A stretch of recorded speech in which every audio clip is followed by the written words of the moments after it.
6:45, this is the Sri Lanka Broadcasting Corporation. The news edited by Lal Mallavarachi, read by Soundhi Thavam. The President emphasizes the government's resolute dedication to protect religious shrines and historical sites. The second category's monetary provision for the Aswasuma beneficiary families will be enacted next week. This year's Kandy Asala festival comes to an end today. A bus service from the Anuradhapura railway station to the Attamastana begins. World Sanskrit Day will be celebrated today in Sri Lanka for the first time. The Colombo International Book Fair will be opened on the 22nd of next month. Foreign news: Italia leaves and carves trail of destruction in Florida and Georgia. And in sports, Pakistan beat Nepal by a huge 238-run margin in the opening match of the Asia Cup. President Ranil Wickremesinghe has emphasized the government's resolute dedication to protecting religious shrines and historical sites.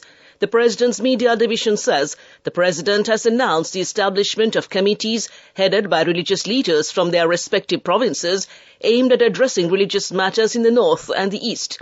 Addressing the economic landscape, the President said that the country is currently transitioning out of financial turmoil. President Wickremesinghe visited Kandy last Tuesday and called on the chief prelates of the Malvatta and Askiriya chapters. He first visited the Malvatta Mahavihara and met with the Most Venerable Sri Sumangala Mahanayaka Thera, engaging in a brief yet impactful conversation. He also paid a visit to the Anunayak of the Malvatta chapter, the Most Venerable Dimbul Kumbure Sri Vimaladhamma Thera, engaging in a concise discussion. Subsequently, President Wickremesinghe proceeded to the Askiriya Mahavihara, where he received blessings from the Askiriya Mahanayaka, the Most Venerable Varakagoda Sri Dhanaratna Thera.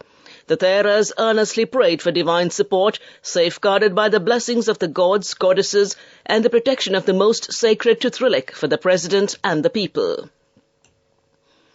The Minister of State for Finance, Shehan Semasinghe, said that among the 2 million Aswasuma beneficiary families, phased payments have commenced for 1.5 million families. In the first phase, 4,395 billion rupees have been successfully transferred to the bank accounts of 689,803 beneficiaries. State Minister Semasinghe stated that the second category's monetary provision will be enacted starting next week. Under the entire Aswasuma beneficiary scheme, 2 million families will have benefits. The Cabinet has already given its approval for these payments. The final Randoli procession of the Sri Dalada Maligava in Kandy was conducted in a grand manner last night. The water-cutting ceremony was conducted successfully this morning at the Gatabay ferry. After the water-cutting ritual, the Perahara moves along G.S. Senanayaka Street, comes up Rajavidya and goes around the Dalada Maligava Square 3 times and enters. With that, this year's Kandy Asala festival comes to an end. The traditional handing over of the Sannasa to the President that informs him that the Perahara festival was successfully concluded will take place this evening. This news broadcast comes to you from the Sri Lanka Broadcasting Corporation. A special passenger bus service from the Anuradhapura railway station to the Jaya Sri Mahabodhi was launched from the Anuradhapura railway station on a special request made by the Anuradhapura Attamastana Adhipadi, the Venerable Pallegama Hemaratna Nayaka Thera, from the Transport Minister Dr. Bandula Gunawardena yesterday. Accordingly, devotees will have the opportunity to travel from the railway station to the Jaya Sri Mahabodhi for 50 rupees. The bus is scheduled to run 15 times a day, according to a railway bus integrated timetable system.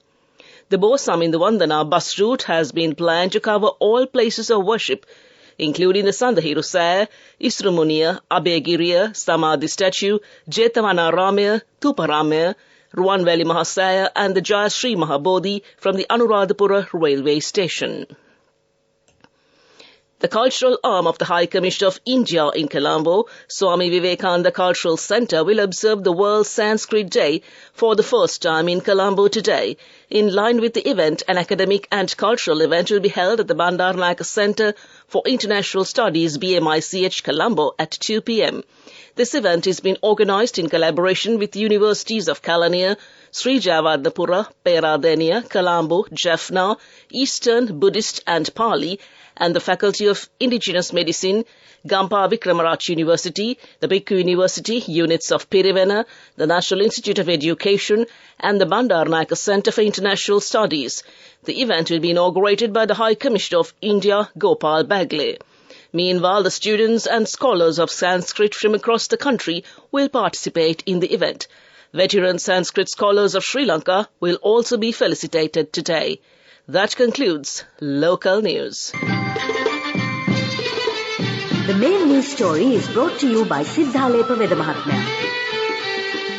The Colombo International Book Fair 2023 will be declared open at the BMICH in Colombo on the 22nd of next month.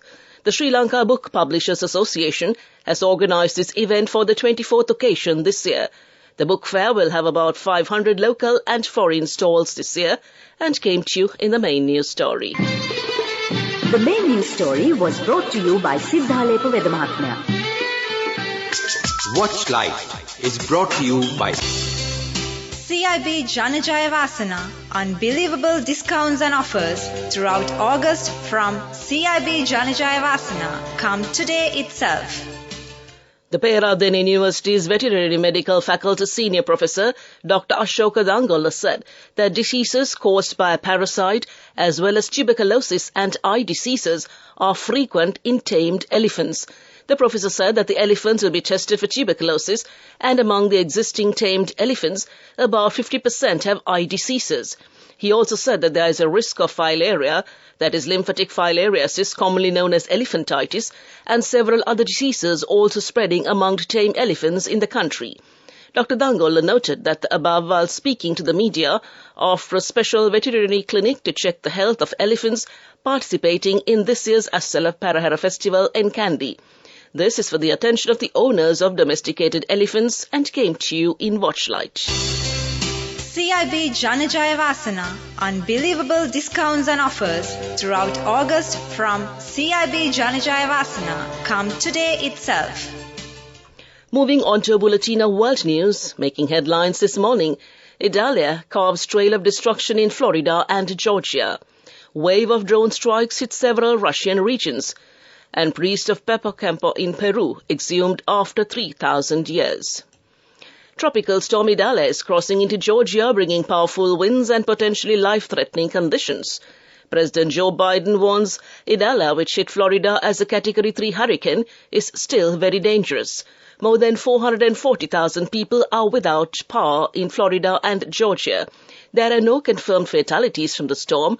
However, the Florida Highway Patrol has reported the deaths of 2 drivers in crashes caused by rainy conditions.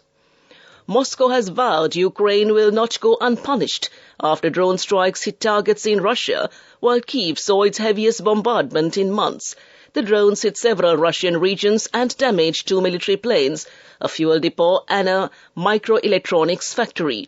Meanwhile, Ukrainian officials said most missiles and drones were shot down, but 2 people were killed. Kyiv has not said that it was involved in the latest attacks, but it rarely comments on strikes inside Russia. A tomb which had lain undisturbed for 3,000 years has been unearthed during excavations in northern Peru, authorities say. The occupant of the grave was dubbed the priest of Pecapampa by archaeologists after the highlighted area where it was found. Researchers dug through 6 layers of ash mixed with black earth to reach his skeleton, which was accompanied by 2 seals and other sacred offerings. The seals indicated the presence of ancient ritual body paint used for people of elite status, Peru's cultural ministry said in a statement. Back to the headlines of the world news. Idalia carves trail of destruction in Florida and Georgia. Waves of drone strikes hit several Russian regions. And priest of Pepacampa in Peru exhumed after 3,000 years.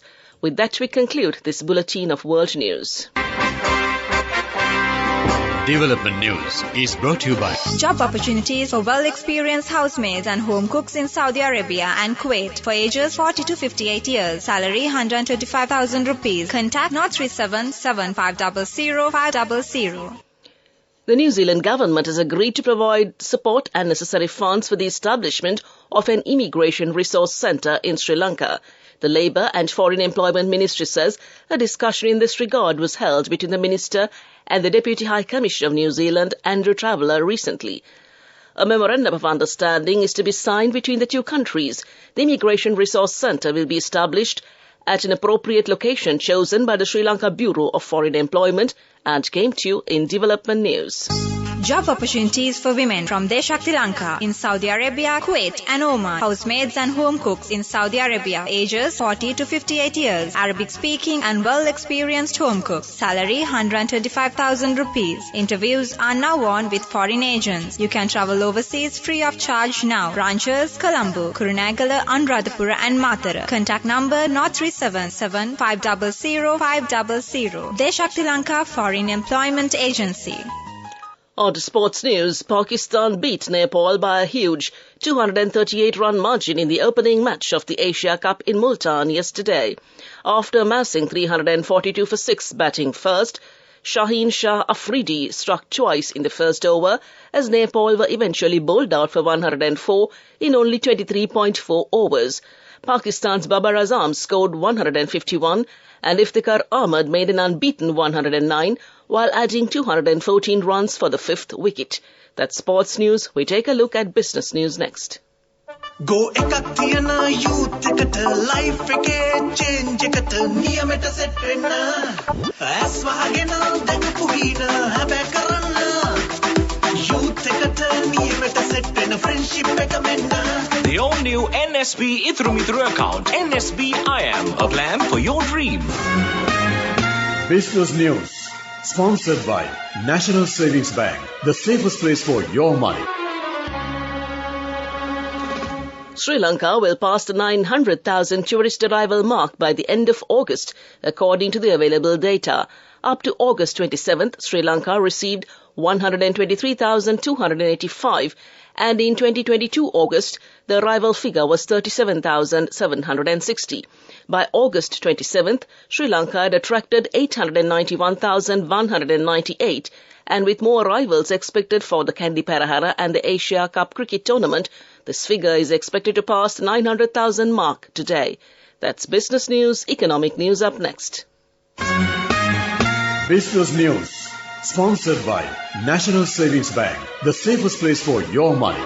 Go ekathiyana youth ekat life eke change ekat niyameta set wenna as wahagena dakapu hina habe karanna youth ekat niyameta set wenna friendship එක menna.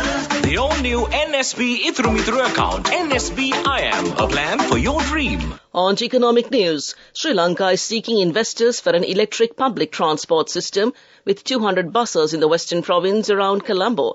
The Minister of Transport, Bandula Gunawardena, said the Ministry of Transport had earlier called for expressions of interest for 50 electric buses, but the investment cost of charging points made the project unviable, he said. Feedback indicated that 200 to 500 buses are needed to make such a project viable. The Cabinet of Ministers had now approved a 200-bus project which will be run in collaboration with state-run Sri Lanka Transport Board and came to you in economic news. Weather report.